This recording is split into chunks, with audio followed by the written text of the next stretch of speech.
மேத்ஸில் exercise 11.6 நம்ம first sum integration x by square root of 1 + x square into dx. அதாவது இதை தொகைப்படுத்த சொல்லியிருக்காங்க. நான் இன்டகிரேஷன் போட்டேன், இன்ட்டு டிஎக்ஸ் போட்டேன்.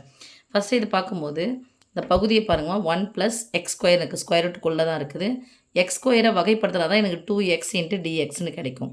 ஸோ எக்ஸின் அடுக்குங்க 2 இருந்துச்சுன்னா அங்கே எக்ஸின் அடுக்கு ஆட்டோமேட்டிக்காக என்ன இருக்கணும், 1 இருக்கணும். அது மாதிரி இருந்துச்சுன்னா இந்த கீழே இருக்கிற பகுதியை ஃபுல்லாக நான் வேறு ஒரு டேர்மாக எடுக்க போகிறேன். Let t = square root of 1 + x ஸ்கொயர்னு எடுக்கிறேன். That is equal to square ரூட்னா என்ன சமயம் அர்த்தம், அடுக்கு அரைன்னு அர்த்தம். ரைட், இதை நான் வகைப்படுத்துகிறேன். டீயை எக்ஸை பொறுத்து வகைப்படுத்துகிறேன்.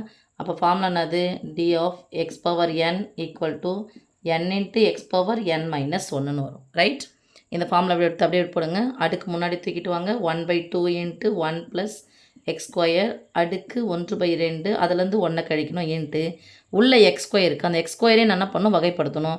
அப்போ அடுக்கு முன்னாடி எடுத்துருவாங்க. 2 இன்ட்டு எக்ஸ், 2லேருந்து 1 போனால் 1ன்னு போட வேண்டிய அவசியம் இல்லை. இந்த வகுத்தல் 2 பெருக்கல் 2 என்ன ஆகிடுச்சு, கேன்சல் ஆகிடுச்சு. இங்கே என்ன இருக்கும், 1 + x ஸ்கொயர் இந்த ஹோல் பவர் 1லேருந்து அரை கழிச்சா அரை, என்ன அரை, -1/2 இன்ட்டு எக்ஸ்னு வரும், இன்ட்டு டிஎக்ஸ்னு வரும். டீயை எக்ஸை பொறுத்து வகைப்படுத்தணும், இன்ட்டு டிஎக்ஸ். அடுக்கு மைனஸ்லேருந்து எங்கே போடணும் சாமி, கீழே போடணும். அப்போது அடுக்கு அரைனாவே ஸ்கொயர் ரூட்னு அர்த்தம். கீழே போயிட்டு square root of 1 + x square into x into dx. ஓகேம்மா. ஸோ எக்ஸ் இன்ட்டு இது பொண்ணால் பெருக்குனா தான் கிடைக்கும். X into dx by square root of 1 + x square. X into dx by, இங்கே கூட போட்டுக்கலாம், ஒரு ஸ்டெப்பை குறைச்சிக்கோங்க. இங்கே மேலே என்ன இருக்குது தொகுதியில், x into dx by square root of 1 + x square.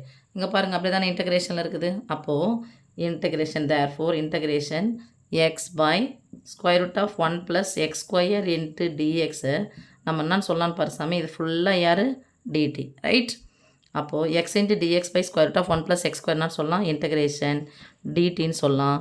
டிடியை நம்ம தொகைப்படுத்தும் போது வெறும் டி மட்டும் கிடைக்கும், ப்ளஸ் சின்னு கிடைக்கும். டீக்கு பதிலாக நம்ம என்ன எடுத்துருக்கோன்னு பாருங்கள், square root of 1 + x square plus C.